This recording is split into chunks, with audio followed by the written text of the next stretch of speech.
உங்களோட குவாலிஃபிகேஷன் என்னது? 8th தான். 8th பசங்களுக்கு 8th படித்தவங்களுக்கு என்ன தெரியுமோ, என்ன நாலேஜ் இருக்குமோ அதை பேஸ் பண்ணி கேட்கறதுனால ரொம்ப கிரிட்டிக்கலாக இருக்காது. என்ன பண்ணணும்னா அங்கே அங்கே அங்கே சம் போடும்போது அங்கே இருக்கிற நாலேஜ் யூஸ் பண்ணி பார்க்கணும். அதான் பெருசாக கொஷின்ஸ் கஷ்டமாக இருக்காது. நம்ம இந்த கொஷின்ஸை பற்றி நான் ஃபுல்லாக ரிசர்ச் பண்ணிட்டு இருக்கோம். சப்போஸ் ஏதாவது புதுசாக கொஷின்ஸ் வர ஆரம்பிக்குது, இல்லை இந்த மாதிரி கேட்க வாய்ப்பு இருக்குன்னா நம்ம சேனல் அப்டேட் பண்ணிகிட்டே இருப்போம். அதை வீடியோ பார்த்தீங்கன்னா உங்களுக்கே புரிய ஆரம்பிச்சிடும். வணக்கம். இப்போ உங்களுக்கு வந்து மெட்ராஸ் உயர்நீதிமன்ற ஆட்சேர்ப்பு 2024 படி ஒரு 2300 ப்ளஸ் வேகன்சிஸ் வந்து அறிவிச்சிருக்காங்க.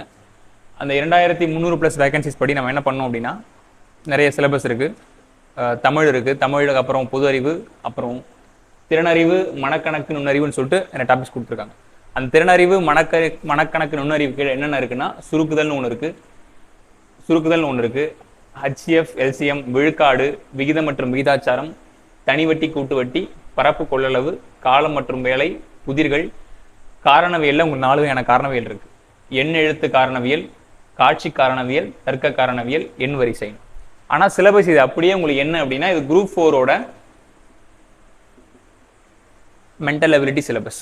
கொஞ்சம் கூட மாத்தல, அப்படியே கொடுத்துருக்காங்க. ஆனா இது படி கேட்பாங்களா அப்படிங்கிறது ஒரு கொஸ்டின் மார்க்கா இருக்கு. ஆனா எப்படி சம்ஸ் கேட்கலாம்னா ரொம்ப சிம்பிளா கேட்குறாங்க. உங்களுக்கு இப்போ ரிலீஸ் பண்ணியிருக்க வேகன்சிஸ் படி office assistant, xerox operator, reader, அப்புறம் பேலிஃப், அதுக்கெல்லாம் ரொம்ப சிம்பிளாக தான் கொஸ்டின் இருக்க போகுது.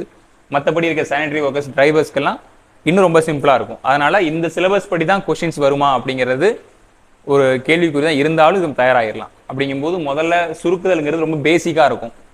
பேசிக்காக எப்படின்னா வாய்ப்பாடுகள் வச்சு போகிற மாதிரி தான் இருக்கும். இப்போ 23 இன்ட்டு -12 இன்ட்டு +21 கேட்டாங்கன்னா இதுக்கு என்ன ஆன்சர் பண்ண போகிறோம்? அப்படி தான் இருக்கும். இப்போ 23 இன்ட்டு -12னா ஒன்றும் இல்லை, இது ரெண்டையும் பெருக்கணும், இது ரெண்டையும் பெருக்கணும், அப்படியே போட்டே போக வேண்டியதான். 23 12 எத்தனை பெருக்குனா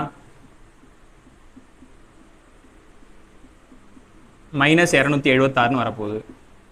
-276 கூட 21 பெருக்கணும். அப்போ திருப்பி அதே மாதிரி பெருக்க வேண்டியதான்.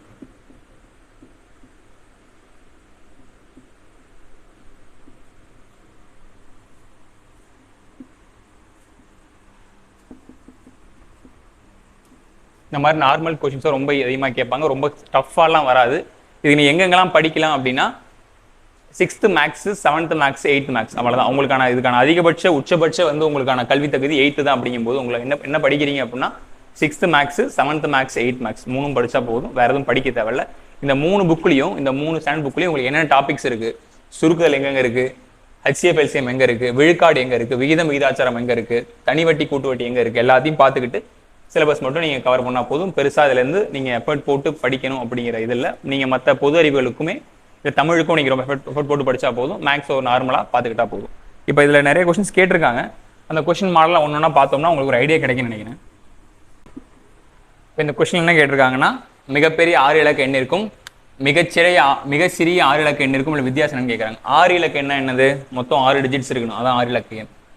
அதாவது ones, tens, hundreds, 1000, 10,000, lakhs, 10 lakhs. அப்போ 1 2 3 4 5 6. அப்போ லட்சங்கள்ல அந்த எண்கள் இருக்கும். இப்போ நான் என்ன சொல்கிறேன்னா, நான் வந்து அதிகபட்ச 6 இலக்க எண் அப்படின்னு என்னவா இருக்கும்னா 9,99,999 தான் அதிகபட்ச 6 இலக்க எண். 99,999 என்னது? மிகப்பெரிய 5 இலக்க எண். அதுக்கு அடுத்து இருக்கிறது என்னது? 1 லட்சம். இந்த 1 லட்சங்கிறது தான் மிகச்சிறிய 6 இலக்க எண். அப்ப இது வந்து பிகர், பெருசு, இது சின்னது 1 லட்சங்கிறது. இப்போ ரெண்டுலையும் கழிச்சா என்ன வரப்போகுது? 8,99,999 ரூபா. இதுதான் இருக்கிறதுலையே இப்போ மிகப்பெரிய 6 இலக்க எண்ணிற்கும் மிகச்சிறிய 6 இலக்க எண்ணிற்கும் உள்ள வித்தியாசம்னா இதுதான், 8,99,999 ரூபாய். இந்த மாதிரி தான் கொஸ்டின்ஸ் இருக்கும். ரொம்ப சிம்பிளாக இருக்கும். நீங்கள் படித்து பார்த்தீங்கன்னா புரிய ஆரம்பிச்சிடும். அப்படி தான் இருக்கும். ரொம்ப டஃபாலாம் இருக்காது. இந்த கொஸ்டின் கேட்டிருக்காங்க பாருங்க, 1500 கிராம் எதற்கு சமம்னு கேட்குறாங்க. அப்போ ஆப்ஷனில் என்னென்ன இருக்குன்னு முதல்ல கவனிக்கணும். என்ன இருக்குன்னா, முதல்ல 1500 கிராம்னு கொடுக்குறாங்கன்னா இப்போ கிராமோட இது தெரியும். என்ன தெரியும்னா 1000 கிராம்ங்கிற எத்தனை கிலோ? 1 கிலோ. அப்போ 1500 கிராம்ங்கிற எத்தனை கிலோவாக இருக்கும்? 1.5 kg இருக்கும். அவ்வளோதான். இப்போ இந்த மாதிரி யூனிட்ஸ், அதாவது அலகுகள் பேஸ் பண்ணி கொஸ்டின் கேட்பாங்க. கிலோ கணக்கு படிக்கணும், லிட்டர் படிக்கணும், டன் படிக்கணும், குவிண்டால் படிக்கணும். இப்போ இந்த மாதிரி லிட்டர்ஸ், இப்போ அளவீடுகள் பேஸ் பண்ணி கேட்பாங்க. கிலோமீட்டர்ஸ் படிக்கணும், மைல் படிக்கணும், நாட்டிக்கல் மைல்ஸ் சொல்லுவாங்க. நாட்டிக்கல் மைல்ஸ்னா என்னது? வான்வெளியிலும் கப்பல் தண்ணீர் வழியிலும் உள்ள அளவை கணக்கிடுறது நாட்டிக்கல் மைல். இப்போ தரையில் நம்ம கிலோமீட்டர் மைல்னு சொல்லலாம்.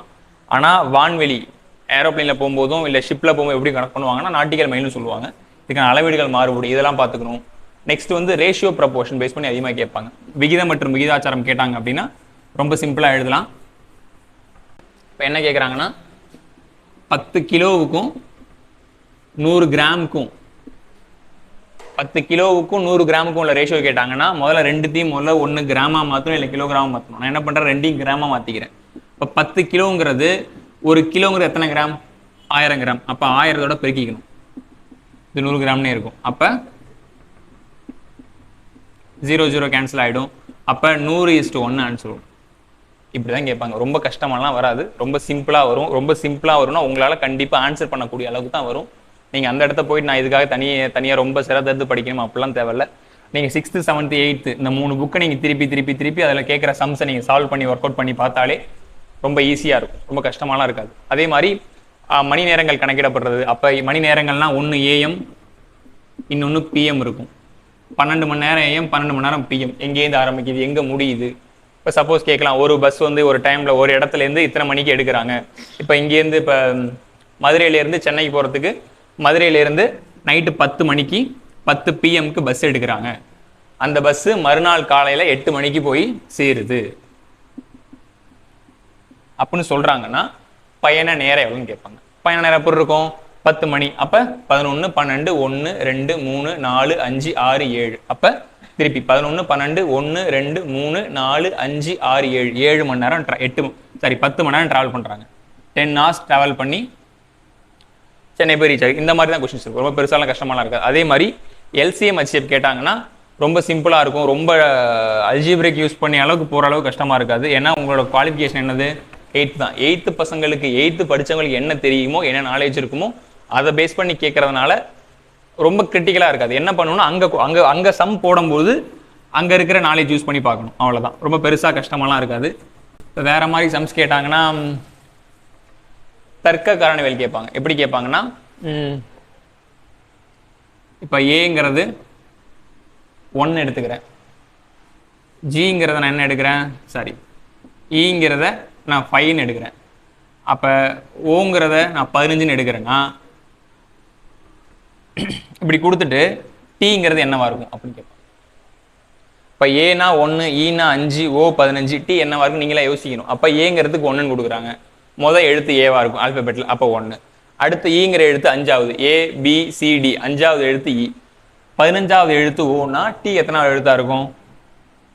20வது எழுத்தா இருக்க போகுது, அவ்வளோதான். அப்போ எல்லாமே ரொம்ப சிம்பிளாக இருக்கும். கொஷின்ஸ் ஒன்று ரொம்ப அவ்வளவா நீங்கள் யோசிக்கணும். அங்கே போய் யோசிச்சு எப்படி இப்போ சால்வ் பண்ணணும் அப்படிங்கிறத பொறுத்தா இருக்கு. அடுத்த கொஸ்டின் பாருங்களேன். ஒரு தோட்டக்காரர் ஒருத்தர் என்ன பண்ணுறாராம், ஒரு நாளைக்கு 55 லிட்டரு தோட்ட தண்ணி இறைக்கிறாரு. அவர் 3 வாரத்துக்கு மொத்தம் எத்தனை லிட்டர் தண்ணி இறைக்கிறான்னு கேட்குறாங்க. அப்போ நீங்கள் என்ன பண்ணுறீங்கன்னா முதல்ல எடுத்த உடனே உங்களுக்கு ஒரு நாளைக்கு எத்தனை லிட்டரு?